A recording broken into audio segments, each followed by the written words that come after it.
This girl was thrown into a dragon cave as a sacrifice, but she turned the dragon into a pet and came back to destroy the people that threw her into the dragon cave. Before we continue, please like this video, subscribe and hit the notification bell for more videos like this. Thank you.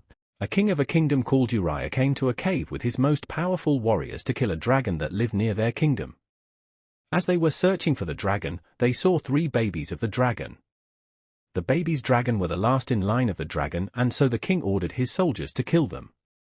They unsheathed their swords and killed the babies' dragons, but just then the mother of the dragons came. She was angry when she saw that her babies has been killed, and so she killed all the warriors that came with the king, but she didn't kill the king.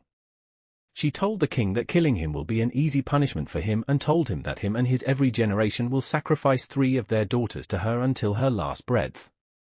Many centuries later, in another kingdom far from Uriah, the princess of the kingdom named Elod can be seen with her sister Floria. Their kingdom has a harsh weather, making it difficult for plants to grow in their land, and so there is famine in their land.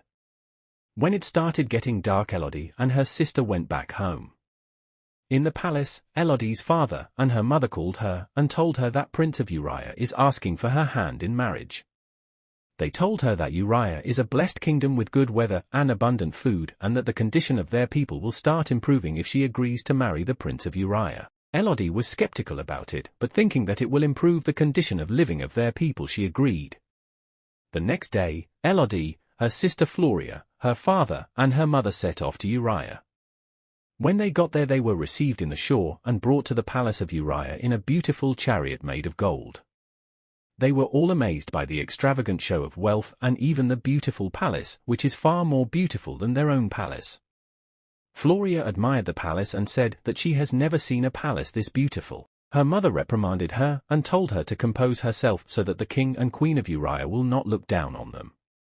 Uriah was taken to her room, which is far more beautiful than her room back in their kingdom. That night, her sister Floria came to her room and told her that she can't sleep alone, and Elod told her to sleep together with her. The next day, Elod with her parents met with the king and queen of Uriah. The king of Uriah welcomed them and introduced Elod to Henry, the prince of Uriah, who is to marry Elod. Both of them went out together to get familiar with each other. It seems like Elod likes the prince, as she discussed happily with him as they walked round the palace.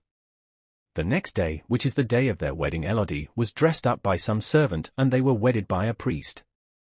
After the wedding, Elod and Henry the prince entered a chariot and they set off to the cave where the dragon lives. They lied to Elod that they are going to pay respect to their ancestors as their custom demands, and that every generation in their family does the same when they marry. When they reached the cave, the priestess who is performing the sacrifice used a knife and cut both Elod and Henry's hand and joined them together. Both of their blood mixed and Elod immediately acquired Henry's royal blood. She thought that it was just a ceremony, but she didn't know that the reason they made her to get the royal blood of Henry's family was to use her to do sacrifice to the dragon that lives in the cave, as the dragon demanded them to do every generation. They made her to get the royal blood just to trick the dragon into thinking that she is from their family. After the ceremony, Henry offered to carry Elod out of the cave and she agreed. Henry carried her and walked out, but when he reached the middle of the bridge in the cave, he whispered to her that he is sorry and threw her deep inside the pit between the bridge. Elod was shocked and shouted as she fell down. She tried to save herself by holding on to something, but she still fell down. She struggled to stand up and looked around, but found out that there is no way for her to climb back up. Unknown to her, the dragon that was originally in deep slumber has woken up immediately it sensed her. Elod started walking deep into the cave trying to find a way out. She saw a small fire burning a rat and immediately ran to it and helped the rat put off the fire. Not long, many butterflies that has been caught on fire flew as they struggled. As Elod was still trying to figure out what was happening, a giant dragon came out from one corner of the cave. Elod immediately ran and hid behind a big stone. The dragon started looking for her and told her that she cannot run away from her, and that many maidens that was brought to her as a sacrifice tried to run, but none of them succeeded. As the dragon was about to find Elod, she started running. The dragon spewed fire in her direction and she ran with her full speed, barely escaping the fire. She hid in one corner of the cave and used her cloth to tie her leg that was bleeding from injury. The dragon seems to be confident that Elodie cannot escape her, and so she was not in a hurry to catch her. Elodie continues searching for a way out after dressing her injury. As she was searching, her light went off. But not long, she found an insect that emits light. She collected some of the insect, teared off her cloth and put the glowing insect on it. With the light from the insect, she continued searching for a way out. She saw a dropping water and wanted to drink the water, but as she was trying to drink the water, the dragon came and started chasing her again. The dragon spewed fire again in her direction, but the fire didn't get her. She ran into an opening in the cave that the dragon cannot enter. In the opening she saw where girls that have been sacrificed to the dragon wrote down their names. She also saw dead bodies of women that were sacrificed to the dragon. She knew that the dragon cannot enter the opening, so she started sleeping there. When she woke up, she saw that the glowing insect were now on her wound. She was shocked to discover that her leg wound has been healed by the glowing insect. She put the glowing insect on her hand and it healed her hand wound immediately. She saw on the wall the drawing of a map that leads outside the cave. Elodie was happy after seeing the drawing. She wrote down her name where other maidens has written down their name and went the direction that leads outside according to the map. She reached a dead end full of crystals and started climbing the crystals because according to the map that she saw on the wall, there is a way out of the cave after the crystals. As she was climbing the crystals, her hand slipped and she started falling, but she was still able to hold onto a crystal and started climbing back again.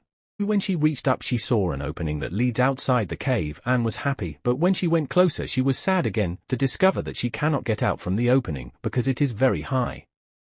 Just then, the dragon flew to the opening and told Elodie that nobody brought for sacrifice has ever escaped. Elodie looked to her side and saw the skeleton of the girl that drew the map. That was when she knew that even the girl that drew the map did not make it out alive. The dragon wanted to spew another fire again, but just then they heard a voice calling Elodie in the cave, and the dragon flew off to know the people that was looking for Elodie inside the cave.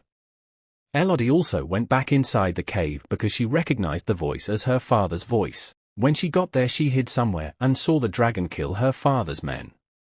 The dragon got to Elodie's father and told him that Elodie is hiding somewhere watching them and that he should tell Elodie to come out or else he will kill him. Elodie's father refused to call Elodie and the dragon pierced him with her finger. Elodie, who was watching, made some noise and the dragon went to the direction of the noise looking for her. Just then, one of Elodie's father men that was remaining made some noise and the dragon went to where he is. Elodie used the opportunity and went to her father, who is now in his last breath. Her father told her that he regrets ever marrying her to the Prince of Uriah because of greediness. He told her that the rope they used to enter the cave is still there and that she should quickly go out with it. Elodie quickly rushed and started climbing the rope, but before she could reach the top, the dragon came back.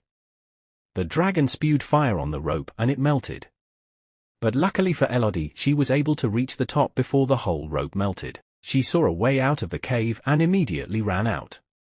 She saw the horse that her father came with and immediately rode the horse out.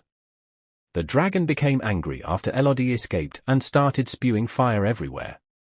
In the palace of Uriah, the queen of Uriah saw that the cloud has turned to fire due to the dragon's anger and told the king that they will use Floria, Elodie's sister, for the sacrifice since Elodie escaped. She took Floria forcefully to the cave and mixed her blood with Floria's own and threw her into the pit. The dragon saw Floria and took her. She kept Floria, who has already lost consciousness, beside her and said that Elodie will definitely come to rescue her sister. When Elodie knew that her sister has been thrown to the dragon's cave, she immediately ran back to the dragon's cave and jumped back in. Lured the dragon to the other side of the cave by making noise and went to save her sister, but the dragon came back on time. The dragon approached her slowly and spewed fire on her, but she dodged. The fire hit a hard stone and bounced back to the dragon. The dragon was heavily wounded and lay helplessly on the ground. Elodie told her the truth, that the girls she has been killing is not from the royal family of Uriah and that they have been tricking her to kill innocent girls. Elodie went further to heal the dragon with the glowing insect. Back in the palace, the prince is already having another wedding with another girl. Elodie came and told the girl to run because they're going to use her for sacrifice, and the girl, who is now afraid, ran away. The queen was angry and started cursing Elodie, but Elodie told her that their end has come. The dragon who came with Elod came and destroyed the whole palace with fire, killing them all. Elod, her mother, and Floria later sailed back home as the dragon followed them flying. The end. Don't forget to like this video, subscribe and hit the notification bell for more videos like this. Thank you.